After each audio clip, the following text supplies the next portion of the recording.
it turns out I am not done talking about the Hunger Games. We're going to talk about the significance of a Mockingjay, and specifically of how the Capitol and how Snow specifically thinks of Mockingjays. Before I get too far into it, by the way, my last 5 or 6 videos, people have consistently been asking what shade of lipstick I'm wearing. Every single time it is Clinique Black Honey. It looks like this. It also looks like this. And I am at the very, very end of chapter 6. It is page 87 of my copy. And this is where we find out about Katniss's growing friendship with Madge Undersea, the mayor's daughter, who, for the record, I maintain cutting her from the movies is the biggest mistake that they could have made. But anyway, page 87. It turns out Madge has plenty of empty hours to fill too. Sometimes we eat at each other's houses. Madge likes mine better. Her parents seem nice, but I don't think she sees a whole lot of them. These girls are lonely. And this is also where we learn that even the mayor's family is very, very limited to staying in their district. They don't get capital privileges despite being part of the government. And at the Undersea's house, the TV is on. And this is how Katniss learns about the uprising in District 8. And she sort of jumps back and goes to find Madge. And Madge looks at Katniss, who has literally just gotten off of the train from the Victory Tour, and says, "Look at you, like you came right off the streets of the Capitol." And she means it as a compliment. And Katniss touches her Mockingjay pin and says, "Even my pin now. Mockingjays are all the rage in the Capitol thanks to you. Are you sure you don't want it back?" And Madge says, "Don't be silly, it was a gift," and she ties back her hair in a festive gold ribbon. And the color gold is significant here because in this book, the color gold signals allyship. Doesn't yet, but it will, so we can look at it as a recurring theme. And Katniss asks, "Where'd you get it anyway?" And Madge says, "It was my aunt's, but I think it's been in the family a long time." And Katniss says, it's a funny choice, a Mockingjay. I mean, because of what happened in the rebellion, with the Jabberjays backfiring on the Capitol and all.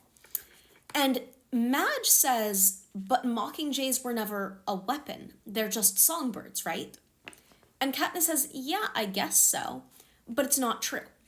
A mockingbird is just a songbird." And this is on page 92 of my copy. A mockingjay is a creature the Capitol never intended to exist. They hadn't counted on the highly controlled Jabberjay, having the brains to adapt to the wild, to pass on its genetic code, to thrive in a new form. They hadn't anticipated its will to live. And this is significant because of what we know from Ballad. We know that in so many ways, Snow associates the Covey with Mockingjays. And Katniss's little bit of internal narration here tells us exactly why.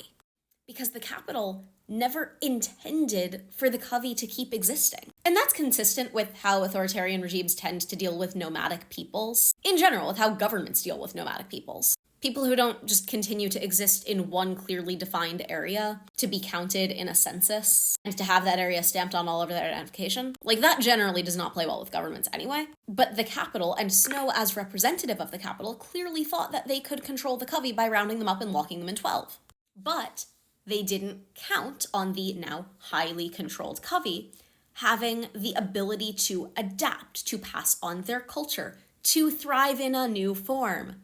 They didn't anticipate the Covey's will to live, to, intermarry with the townspeople and pass down their culture anyway, which is how we get Katniss Everdeen. And I just think it's really interesting how, by forcing the Covey to assimilate with the rest of 12, that's how somebody like Burdock could meet and marry somebody like Astrid.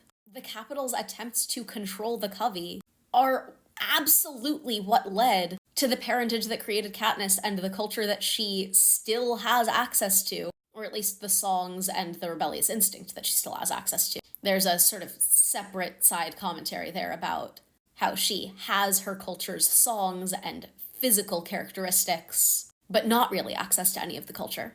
But as much as Katniss is a descendant of the Covey, she's a descendant that the Capitol unwittingly created.